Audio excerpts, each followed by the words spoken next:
Kali ini aku mau berpendapat yang berkaitan dengan keputusan pemerintah berkaitan dengan TikTok sebagai e-commerce atau media sosial.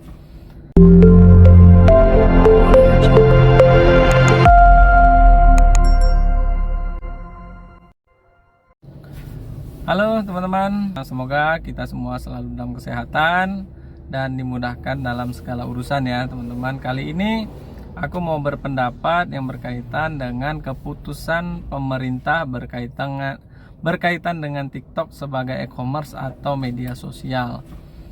Nah, terakhir itu dari beberapa kementerian terkait ya, Kementerian Koperasi dan UMKM terakhir, yaitu Pak Menteri Zulkifli Hasan lewat Kementerian Perdagangan ya merilis bahwasanya TikTok dengan aturan terbaru wajib mengikuti aturan yang berlaku di Indonesia, atau e-commerce dan media sosial wajib dipisahkan. Dan di sini bukan ditutup ya teman-teman, dalam arti ini dipisahkan. Kita jangan terlalu panik atau berspekulasi terlalu jauh. Percaya saja bahwasanya pemerintah sedang melakukan evaluasi terbaik untuk baik masyarakat Indonesia atau platform lain, dan untuk TikTok juga. Yang pasti TikTok pasti menyesuaikan ya. Kita lihat di beberapa media resmi seperti CNN atau yang lain-lain, TikTok juga sudah merespon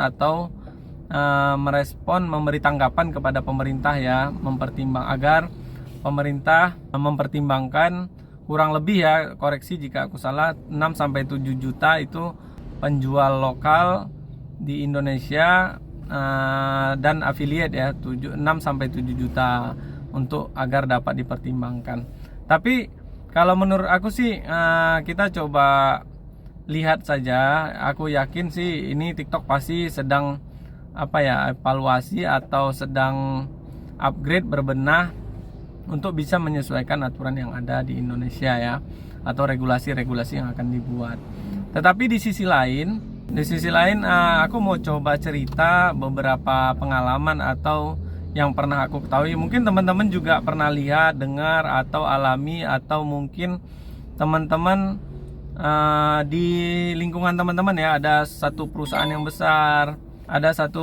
besar yang karyawannya itu ribuan, ada yang belasan ribu, atau satu perusahaan yang atau teman-teman yang pernah kerja, atau sanak saudara yang pernah kerja sudah permanen. Jadi itu semua bisa juga dan pernah tutup, kehilangan pekerjaan. Jadi sebesar apapun perusahaan itu, ada kemungkinan perusahaan itu kolaps atau hilang, atau tidak memungkinkan untuk beroperasi lagi. Jadi kesimpulannya kesimpulannya tidak semua itu tidak akan ada yang badi. Jadi apalagi kita setiap abad ya, setengah abad, satu abad itu teknologi terus berkembang, perubahan itu terus terjadi. Jadi kita nggak perlu terlalu mungkin ada sebagian yang memang sangat kehilangan ya mata pencahariannya.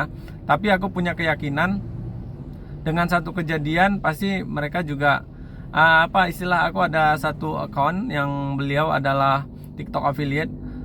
Beliau sangat memang aku sendiri sih meyakini bahwasanya hukum kepepet tuh sangat sangat efektif dan sangat mendorong kita untuk bisa berusaha atau termotivasi untuk berusaha ya.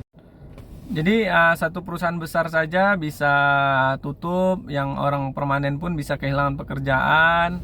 Ya, satu usaha yang kita jalani bisa juga hilang. Jadi kita harus terus bersabar, bersyukur, tidak boleh tinggi hati, tidak boleh sombong di saat kita di atas. Jadi ini satu pelajaran juga. Jadi pelajaran yang sebenarnya bukan satu yang harus kita terlalu bersedih ya, karena ini bukan akan hilang. Mungkin ini aku beri contoh atau histori ya, yang memang tidak apple to apple, tapi menurut aku sih boleh kita ambil satu pelajaran dari aplikasi. Mungkin teman-teman pernah ingat itu Gojek atau Grab, yang basis usahanya di transportasi jasa ya. Nah dulu di Indonesia nasional tuh kan heboh, beberapa yang konvensional itu senasional tuh tidak menerima, demo di mana-mana, regulasi digodok, dibuat bagaimana menyesuaikan. Nah tapi pada akhirnya gimana? Berjalan juga kan, berjalan sudah mungkin belasan tahun kalau menurut aku sih, dan itu sangat membantu masyarakat Indonesia secara nasional, yang saat ini tuh berjalan terus ya. Mulai dari dulu hanya transportasi, sudah pula sudah sangat mendukung UMKM juga, mulai dari GoFood-nya, jasa transportasi Gojek, Grab itu GrabCar ya, GoCar itu udah sangat sangat berkembang pesat ya sekarang. Jadi menurut aku sih, aku yakin ya TikTok itu pasti terus upgrade diri, menyesuaikan dengan aturan, karena memang Indonesia tidak mungkin bisa diintervensi dengan kebijakannya. Jadi mereka memikirkan multi bisnis ya, multidimensi daripada masyarakat, bisnis yang lain, platform yang lain ya teman-teman. Jadi tidak terpaku pada TikTok saja. Jadi mungkin juga nanti ini asumsi saja, mungkin bisa benar bisa tidak. Mungkin affiliate itu juga ada nanti di media sosial, tergabung juga dengan e-commerce, tapi check outnya nanti mungkin berpindah teman-teman. Check outnya tidak boleh di satu platformnya atau satu di media sosialnya ya. Jadi tetap mungkin ada, hanya saja check outnya nanti terpisah teman-teman. Nah disinilah mungkin ada beberapa akun yang sudah besar saat ini, pasti mereka juga lagi sedang mungkin agak galau ya atau gimana. Kalau menurut aku sih, aku yakin ini akan berjalan dengan sama. TikTok akan menyesuaikan dengan pasar, hanya TikTok sedang berbenah mencari satu program yang bisa menyesuaikan dengan kebijakan ya. Dan di sini juga diuji yang namanya personal branding ya, yang sering TikTok besar, yang konten kreator yang sudah pengalaman, sudah jam terbangnya sudah tinggi ya, kan sering tuh membahas personal branding. Nah disinilah personal branding itu ditentukan. Jadi kalau seandainya personal brandingnya memang sangat bagus, dia juga punya nilai jual ya, ada perubahan apapun market dia sudah ada gitu kan, personal branding dia tuh sudah punya daya tarik. Jadi kesimpulannya teman-teman, pendapat aku